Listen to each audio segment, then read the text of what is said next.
नमस्कार साथियों, हिंदी साहित्य सागर में मैं आपका स्वागत करती हूँ। हम पढ़ रहे हैं आचार्य रामचंद्र शुक्ल का हिंदी साहित्य के इतिहास की पुस्तक, जिसके अंतर्गत वर्तमान में होने वाले सभी प्रकार की परीक्षाओं में प्रश्न पूछे जाते हैं। कहीं से भी किसी भी प्रकार के प्रश्न पूछे जा सकते हैं। तो हमने पिछले वीडियो में पढ़ा था इसके प्रथम संस्करण के बारे में। प्रथम संस्करण का वक्तव्य हम पढ़ रहे थे, जो आचार्य रामचंद्र शुक्ल के स्वयं के शब्दों के बारे में है। उनके स्वयं के शब्दों से उन्होंने यह बात स्पष्ट की है कि कहाँ से उन्होंने किस प्रकार से हिंदी साहित्य के इतिहास की अपनी पुस्तक के इस इतिहास को पूरा किया। तो हमने यहाँ तक पढ़ लिया था कि रीति काल के भीतर रीतिबद्ध रचना की जो परंपरा चली है, उसका उपविभाग करने का कोई संगत आधार मुझे नहीं मिला। रचना के स्वरूप आदि में कोई स्पष्ट भेद निरूपित किए बिना विभाग कैसे किया जा सकता है। किसी काल विस्तार को लेकर यूं ही पूर्व और उत्तर नाम देकर दो हिस्से कर डालना ऐतिहासिक विभाग नहीं कहला सकता। जब तक पूर्व और उत्तर के अलग अलग लक्षण न बताए जाएंगे, तब तक इस प्रकार के विभाग का कोई अर्थ नहीं। आचार्य रामचंद्र शुक्ल कहते हैं कि भक्ति काल को तो हम निर्गुण, सगुण, प्रेमाश्रयी, ज्ञानाश्रयी और राम भक्ति शाखा और कृष्ण भक्ति शाखा, इनमें हम विभाजित कर सकते हैं। लेकिन रीति काल में उनका कहना है कि इस प्रकार का कोई भी उन्हें ढांचा प्राप्त नहीं हुआ। आगे हम पढ़ेंगे कि इस प्रकार थोड़े थोड़े अंतर पर होने वाले कुछ प्रसिद्ध कवियों के नाम पर अनेक काल बांध चलने के पहले यह देखना आवश्यक है कि प्रत्येक काल प्रवर्तक कवि का यह प्रभाव उसके काल में होने वाले सब कवियों में सामान्य रूप से पाया जाता है। विभाग का कोई पुष्ट आधार होना चाहिए। रीतिबद्ध ग्रंथों की बहुत गहरी छानबीन और सूक्ष्म पर्यालोचना करने पर आगे चलकर शायद विभाग का कोई आधार मिल जाए, पर अभी तक मुझे नहीं मिला। आचार्य रामचंद्र शुक्ल का कहने का तात्पर्य ये है कि अभी वर्तमान में जब उन्होंने पुस्तक प्रारंभ की थी लिखनी, उस समय वो कहते हैं कि इतना यहाँ पर ज़्यादा इतना आधार उन्हें प्राप्त नहीं हुआ जिससे रीतिबद्ध ग्रंथों की वो गहरी छानबीन कर सके। अब वो आशा करते हैं इस बात की कि आगे चलकर भविष्य में इन सब का कोई आधार मिल जाए, तो किसी प्रकार की उनका बंटवारा किया जा सके, उनका विभाग मिल सके। उसके पश्चात जैसे डॉक्टर राम कुमार वर्मा हुए, उन्होंने डॉक्टर नगेंद्र हुए जो संपादक रहे उस चीज़ के रीतिकाल के, तो उन सब ने रीतिबद्ध, रीति सिद्ध, रीति मुक्त, इन तीन रूप में कवियों को बांधा। आगे हम बात करेंगे कि रीतिकाल के संबंध में दो बातें कहनी है। अब दो बातें उन्होंने स्पष्ट कही है रीतिकाल के संबंध में। वो क्या कहते हैं? एक तो कवियों के परिचयात्मक वृत्तों की छानबीन में मैं अधिक प्रवृत्त नहीं हुआ। कहने का तात्पर्य ये है कि मैं रीतिकाल के जो कवि थे उनका परिचय देने में ज़्यादा नहीं रहा, क्योंकि मेरा उद्देश्य अपने साहित्य के इतिहास का एक पक्का और व्यवस्थित ढांचा खड़ा करना था, न कि कवि कीर्तन करना। वो कवियों का परिचय देकर एक बहुत बड़ा कवि वृत्त संग्रह नहीं करना चाहते थे। इसलिए वो स्वयं यह स्वीकार करते हैं कि कवियों के परिचयात्मक विवरण मैंने प्राय मिश्र बंधु विनोद से ही लिए। वो खुद इस बात को स्वीकार करते हैं कि उन्होंने कवि परिचय जो है वह मिश्र बंधु विनोद जो पुस्तक है मिश्र बंधुओं की, उससे प्राप्त किए। इसके पश्चात हम बात करेंगे कि कहीं कहीं कुछ कवियों के विवरणों में परिवर्धन और परिष्कार भी किया है, जैसे कि ठाकुर, दीनदयाल गिरी, राम सहाय और रसिक गोविंद के विवरणों में। यदि कुछ कवियों के नाम छूट जाए या किसी कवि की किसी मिली हुई पुस्तक का उल्लेख नहीं हुआ तो इससे मेरी कोई बड़ी उद्देश्य हानि नहीं हुई। इस काल के भीतर मैंने जितने कवि लिए हैं या जितने ग्रंथों के नाम दिए हैं उतने ही ज़रूरत से ज़्यादा मालूम हो रहे हैं, क्योंकि रीतिकाल का जो समय था वह ऐसा समय था, मध्यकाल का समय। उस समय जो मुगलों का समय चल रहा था, दरबारी कवियों का ज़्यादा बोलबाला था। जो कवि थे वो दरबारी थे, उन्हें आम जनता के दुखों से, आम जनता से कोई भी मतलब नहीं था। वह सिर्फ और सिर्फ ये चाहते थे कि जो हमारा राजा है, जिसके आश्रय में हम रहते हैं, जो हमारे आश्रयदाता हैं, हम बस उनकी श्रुतियाँ गाएं। तो बहुत से ऐसे दरबारी कवि हुए हैं, अनगिनत। तो आचार्य रामचंद्र शुक्ल भी ये कहते हैं कि इतने ज़्यादा रीतिकाल में इतने ज़्यादा कवि हैं कि मैं जितने भी मैंने लिए हैं वो भी मुझे ज़्यादा लग रहे हैं। कुछ विशेष कवियों के बारे में उन्होंने अपनी पुस्तक में उल्लेख किया है। इसके पश्चात वो कहते हैं कि रीति काल और किसी काल के कवियों की साहित्यिक विशेषताओं के संबंध में मैंने जो कुछ संक्षिप्त विचार प्रकट किए हैं वे दिग्दर्शन मात्र के लिए। इतिहास की पुस्तक में किसी कवि की पूरी या अधूरी आलोचना भी नहीं की जा सकती। किसी कवि को आलोचना लिखनी होगी तो स्वतंत्र प्रबंध या पुस्तक के रूप में लिखूंगा। तो कहने का तात्पर्य है कि मैं किसी कवि की आलोचना इसमें नहीं लिखता, या मैं किसी कवि की अधूरी या पूरी किसी प्रकार की कोई आलोचना नहीं लिखता। अगर मुझे ऐसा कुछ लगा कि मुझे इस प्रकार से किसी कवि की आलोचना करनी है या किसी उसकी कृति की कोई आलोचना करनी है तो मैं उसके लिए एक अलग से प्रबंध लिखूंगा। इसके पश्चात ऐसा इसमें कुछ विशेष है नहीं। आगे हम बात करेंगे यहाँ से कि आधुनिक काल में गद्य का आविर्भाव सबसे प्रधान साहित्यिक घटना है। तो इस बात से भी प्रश्न बनता है कि आधुनिक काल जो है वो गद्य का आविर्भाव माना जाता है, ठीक है। और इसमें यहाँ जो ये बात थी कि मिश्र बंधु विनोद से उन्होंने कवि परिचय लिए, तो ये भी परीक्षा में पूछा जा सकता है, पूछा गया भी है और आगे भी पूछा जा सकता है। तो ये कुछ आप पंक्तियाँ ध्यान रखें।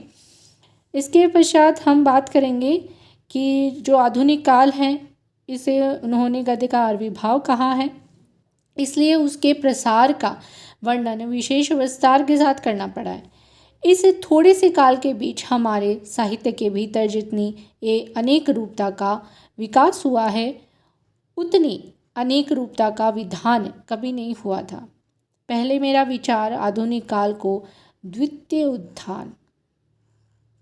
उत्थान के आरंभ तक लाकर उसके आगे की प्रवृत्तियों का सामान्य और संक्षिप्त उल्लेख करके ही छोड़ देने का था, क्योंकि वर्तमान लेखकों और कवियों के संबंध में कुछ लिखना अपने सिर एक बला मोल लेना ही समझ पड़ता था। पर जी न माना वर्तमान सहयोगियों तथा उनकी अमूल्य कृतियों का उल्लेख भी बहुत विवेचन के साथ डरते डरते किया गया। आचार्य शुक्ल जी कहते हैं कि मैं पहले तो ये समझता था कि मुझे द्वितीय उत्थान तक ही इतिहास लिख लेना चाहिए। तात्पर्य यह है कि जो भारतेंदु युग है और जो द्विवेदी युग है वहाँ तक वो लिखना चाहते थे। फिर उनके जो छायावाद के जो हमारे कवि आते हैं हिंदी साहित्य के इतिहास में, वो तो आचार्य शुक्ल के समकालीन ही थे। तो वो ये सोचते थे कि अगर मैं इनके बारे में लिखूंगा तो हो सकता है कि कुछ कवि मुझसे नाराज़ भी हो जाए। कुछ में आलोचना में तो गुण और दोष दोनों ही निकालने पड़ते हैं और वो एक आलोचनात्मक कृति होती है। तो वो खुद कह रही हैं कि मैंने ये सब जो खारी है वो डरते डरते किया था, जो हमारे वर्तमान के जो सहयोगी थी उनकी कृतियाँ। अब ये भी आवश्यक था कि उनकी कृतियों का भी कुछ उल्लेख किया जाए। तो वो आगे लिखते हैं कि वर्तमान काल के अनेक प्रतिभा संपन्न और प्रभावशाली लेखकों और कवियों के नाम जल्दी में या भूल से छूट गए होंगे। इसके लिए उनसे तथा उनसे भी अधिक उनकी कृतियों से विशेष रूप से परिचित महानुभाव से क्षमा की प्रार्थना है। तो वो उनसे क्षमा याचना चाहते हैं कि किसी प्रकार की अगर मुझसे त्रुटि हुई है या मैंने भूलवश किसी का मतलब दोष कुछ अधिक बता दिया है, तो ये इसमें है। फिर आगे हम बात करेंगे। वो कहते हैं कि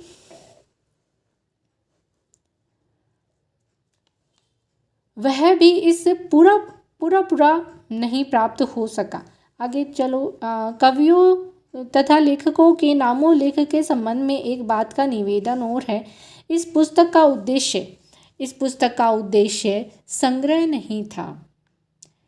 इससे आधुनिक काल के अंतर्गत सामान्य लक्षणों और प्रवृत्तियों के वर्णन की ओर ही अधिक ध्यान दिया गया है।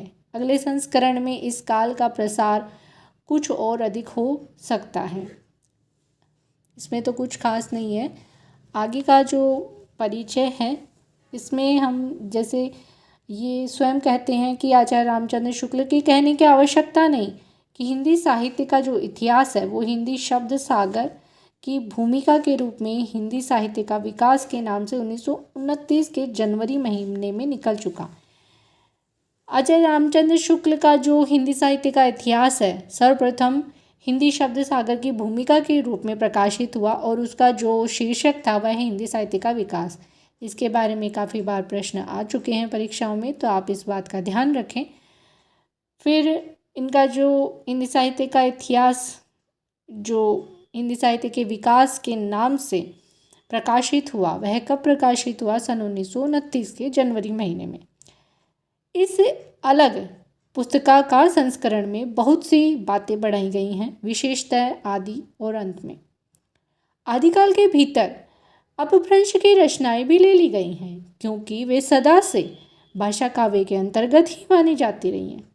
कवि परंपरा के बीच प्रचलित जनश्रुति कई ऐसे प्राचीन भाषा काव्यों के नाम गिनाती चली आई हैं जो अपभ्रंश में हैं, जैसे कुमारपाल चरित और शारंगधर कृत। हमीर रासो का पता नहीं है। जो हमीर रासो है शारंगधर की, वह स्वतंत्र कृति नहीं प्राप्त होती है।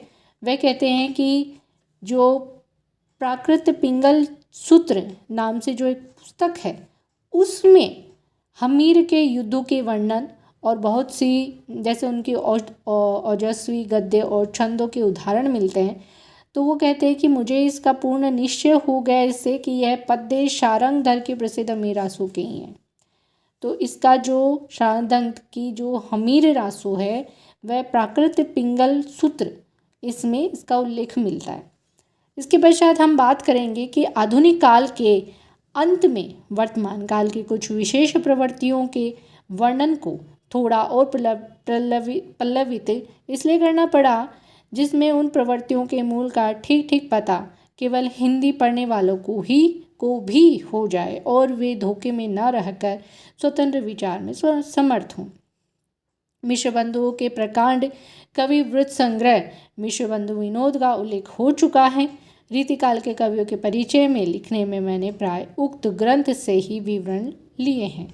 अब इसके बारे में भी उन्होंने स्वीकार किया है कि जो मिश्रबंधुओं का मिश्रबंधु विनोद है उससे ही उन्होंने रीतिकाल के जो कवि हैं उनका परिचय लिया है। वो इस बात को स्वयं ही स्वीकार करते हैं। अतः आधुनिक शिष्टता के अनुसार उसके उत्साही और परिश्रमी संकलनकर्ताओं को धन्यवाद देना चाहता हूँ। आगे ऐसा कुछ है नहीं। इसके पश्चात वो जो जिन पुस्तकों से उन्होंने हिंदी साहित्य का इतिहास लिखने में सहायता ली है उनको सभी को वह धन्यवाद प्रेषित करते हैं। जैसे कि उन्होंने कहा है कि जो हिंदी पुस्तकों की खोज की रिपोर्ट में भी मुझे समय पर विशेषतः संदेह के स्थल आने पर उलटनी पड़ी हैं। जैसे कि एक तो राय साहब बाबू जो श्याम सुंदर दास जी भी हैं, उनकी हिंदी गोविंद रत्नमाला और राम नरेश त्रिपाठी की कविता कौमुदी और श्री वियोगी हरि जी की ब्रज माधुरी सार से भी उन्होंने कुछ सामग्री ली है। तो इनसे भी प्रश्न बन सकते हैं कि आचार्य रामचंद्र शुक्ल ने हिंदी साहित्य के इतिहास में किन किन पुस्तकों से सहायता प्राप्त की है, और इन पुस्तकों के बारे में भी पूछा जा सकता है कि ये किन के द्वारा लिखी गई हैं। तो आचार्य श्याम सुंदर दास के द्वारा रचित है हिंदी गोविंद रत्नमाला, रामनरेश त्रिपाठी जी की हैं कविता कौमुदी और श्री वियोगी हरि जी की हैं ब्रज माधुरी सार। इन सभी से उन्होंने सामग्री प्राप्त की है। वे सभी को धन्यवाद प्रेषित करते हैं। फिर कहते हैं कि आधुनिक काल के प्रारंभिक प्रकरण लिखते समय जिस कठिनता का सामना करना पड़ा, उसमें मेरे बड़े पुराने मित्र केदारनाथ पाठक भी काम आए, पर न आज तक मैंने उन्हें किसी बात के लिए धन्यवाद दिया और न ही मैं हिम्मत कर सकता हूँ, क्योंकि वे धन्यवाद को क्या कहते हैं, आजकल की बदमाशी समझते हैं। इस प्रकार उन्होंने अंत में सभी से क्षमा याचना की है त्रुटियों से। आचार्य रामचंद्र शुक्ल, ये रहा उनके स्वयं के शब्दों से उनका परिचय, उनके पुस्तक का परिचय। इसके पश्चात हम बात करेंगे इनके संशोधित व परिवर्तित संस्करण में। ऐसा कुछ सामान्य है नहीं जो कि हम परीक्षा उपयोगी है। कुछ ऐसी चीज़ें हैं जो उन्होंने संशोधित की बाद में, तो उसके बारे में थोड़ा परिचय ले लिया जाता है। जैसे यहाँ से उन्होंने कहा है कि जो आदिकाल के भीतर ब्रज यानी सिद्धों और नाथपंथियों योगियों की परंपराओं का कुछ विस्तार के साथ वर्णन दिखाने के लिए उन्होंने इसका संशोधन किया। कबीर द्वारा प्रवर्तित निर्गुण संत मत के विचार के प्रचार के लिए किसी प्रकार उन्होंने पहले से रास्ता तैयार कर दिया था। तो उन्होंने ये कहा है कि जो कबीर का भक्ति काल में जो कबीर ने निर्गुण संत मत को का प्रचार किया था, वह वास्तव में मुख्य रूप से आदिकाल से ही निकला था, जिसमें वज्र यानी के सिद्धों और नाथपंथी जो योगी थे उनकी परंपराओं से इसका विस्तार हुआ। आगे हम बात करेंगे कि दूसरा उद्देश्य ये स्पष्ट करना भी था कि सिद्धों और योगियों की रचनाएं साहित्य कोटि में नहीं आती और योग धारा काव्य या साहित्य की कोई धारा नहीं मानी जा सकती। कहने का तात्पर्य ये है कि वह ये कहते हैं कि जो उन्होंने सिद्धों और योगियों की जो रचनाएं उनको एक तो साहित्य कोटि में नहीं रखा, उनको योग धारा काव्य उन्होंने माना, साहित्य की धारा में उनको नहीं माना। तो इसका भी प्रश्न आप पूछा जा सकता है, बनते बहुत से प्रश्न बनते हैं इस प्रकार से। भक्ति काल के अंतर्गत स्वामी रामानंद और नामदेव पर विशेष रूप से विचार किया गया है, क्योंकि उनके संबंध में अनेक प्रकार की बातें प्रचलित हैं। और रीतिकाल के बारे में उन्होंने कहा है कि सामान्य परिचय में हिंदी के अलंकार ग्रंथों की परंपरा का उद्गम और विकास के कुछ अधिक विस्तार का साथ दिखाया गया है। घनानंद के बारे में उन्होंने बहुत अच्छा लिखा है और घनानंद से वह बहुत ही अधिक प्रभावित है। घनानंद आदि कुछ मुख्य कवियों का आलोचनात्मक परिचय भी विशेष रूप से मिलेगा। आधुनिक काल के भीतर खड़ी बोली के गद्य का इतिहास इधर जो कुछ सामग्री मिली है उसकी दृष्टि से एक नए रूप में सामने आया है। हिंदी के मार्ग में जो विलक्षण बाधाएं पड़ी हैं उनका भी सविस्तार उल्लेख है। पिछले संस्करणों में वर्तमान और आजकल के चलते हुए साहित्य की मुख्य प्रवृत्तियों का संकेत मात्र करके छोड़ दिया गया था। इस संस्करण में समसामयिक साहित्य का अब तक का आलोचनात्मक विवरण दे दिया गया है। तो सीधी सी बात यह है कि वो संशोधन करके उन्होंने जो बातें लिखी उसके बारे में उन्होंने परिचय दिया। इसके पश्चात हम बात करेंगे प्रारंभ से ही, जैसे काल विभाग के बारे में, जैसे कि उन्होंने किस प्रकार से आदिकाल से लेकर आधुनिक काल तक किस प्रकार से उन्होंने काल विभाजन किया है।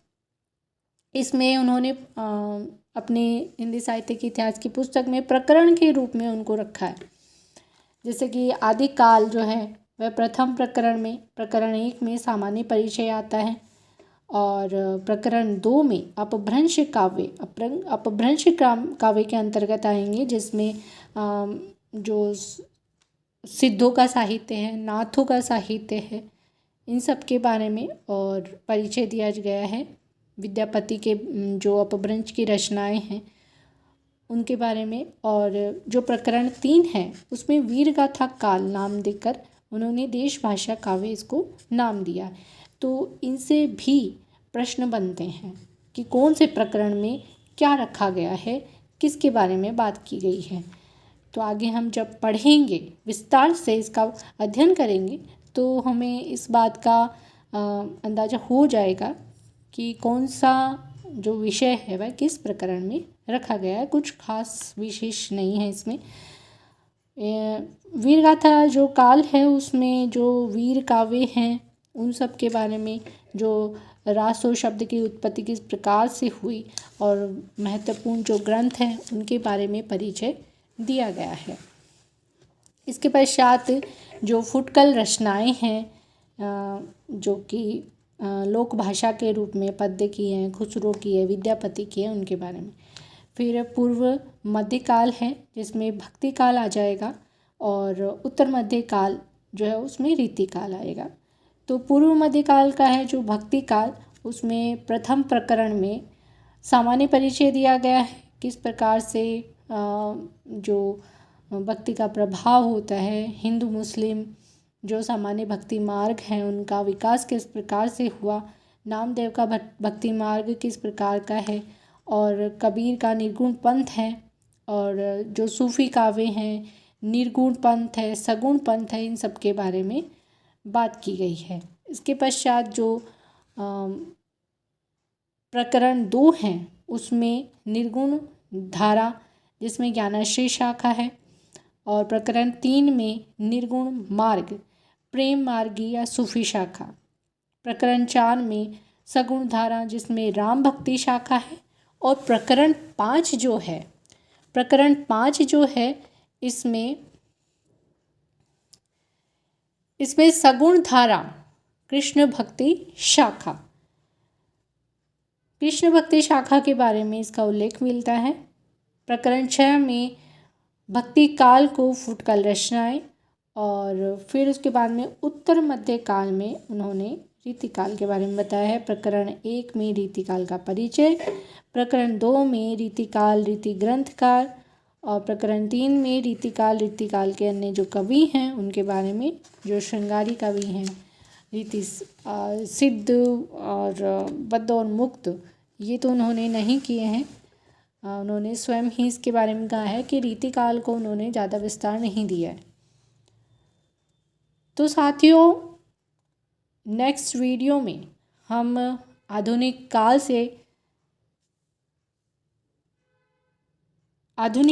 जो है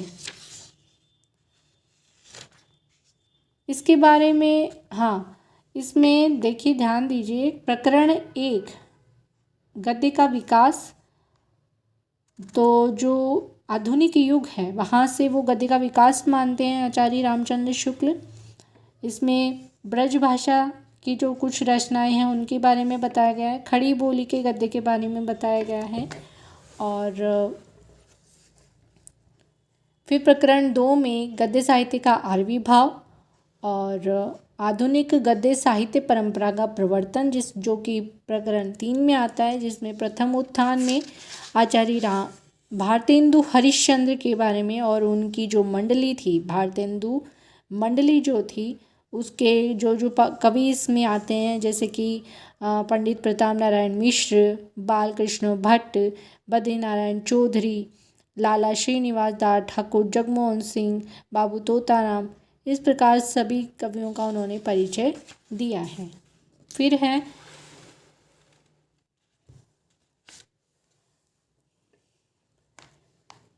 गद्य साहित्य का प्रसार, जिसमें द्वितीय उत्थान है। द्वितीय उत्थान की हम बात करेंगे तो जैसे द्विवेदी युग आता है, वो आचार्य रामचंद्र शुक्ल इनको द्वितीय उत्थान, तृतीय उत्थान इस प्रकार से नामकरण देते हैं। तो प्रकरण 4 में द्वितीय उत्थान है, प्रकरण 5 में गद्य साहित्य की वर्तमान गति किस प्रकार होती है? तृतीय उत्थान, जिसमें उन्होंने जो उनके समकालीन जो कवि हुए उनके बारे में बताया। फिर आधुनिक काल के जो कालखंड, प्रकरण 1 में पुरानी धारा, प्रकरण 2 में काव्यखंड नई धारा प्रथम उत्थान, और प्रकरण 3